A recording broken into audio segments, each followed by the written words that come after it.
গতকাল রাতে 12:30টার দিকে আমাদের ঐতিহ্যবাহী পঞ্চগড় শহরের অনেক পুরাতন একটি মার্কেট, সেই মার্কেটে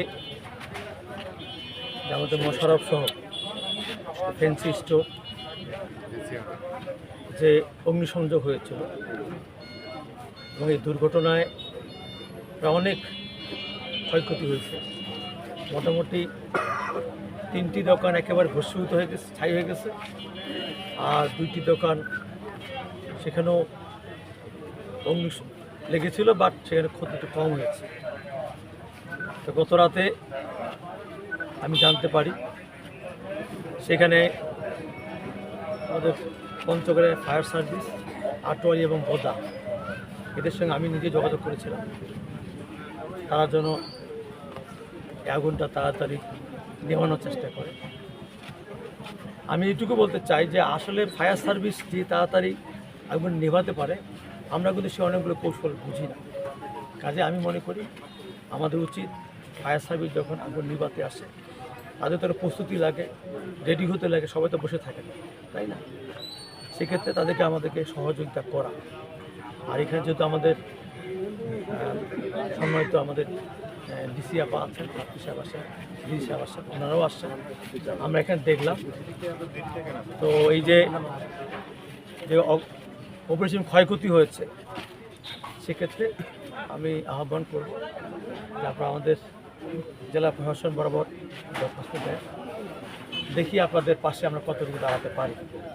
তবে আমাদের আরও সতর্ক থাকতে হবে, কারণ এই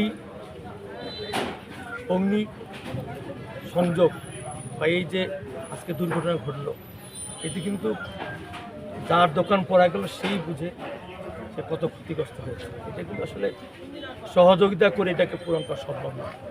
তবে আমাদের বিএনপি সরকার, তারেক রহমানের সরকার, আমরা কিন্তু খবর পেয়ে ছুটে আসছি এবং কালকেও আমাদের নেতাকর্মীরা ছিল।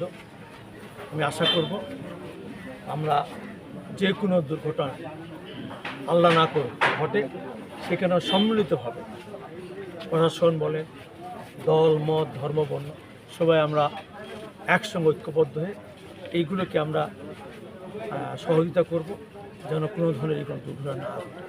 আমি আশা করব আপনারা সবাই ধৈর্য ধরবেন এবং বিশেষ করে যেসব দোকান মালিকরা তাদের দোকান ভস্মীভূত হয়েছে তারা ধৈর্য ধারণ করবে। আমরা সহযোগিতা করব এবং ইনশাআল্লাহ এখানে আমাদের চেম্বার আছে, বণিক সমিতি আছে, সম্মিলিতভাবেই আমরা তাদের পাশে দাঁড়াবো। আশা করব তারা হয়তো কয়েকদিনের মধ্যে তাদের মুখে আমরা যেন তাদের দোকান চালু করতে হাসি করাতে পারি। আমি এই প্রত্যাশা রেখে আপনাদের সবাইকে ধন্যবাদ।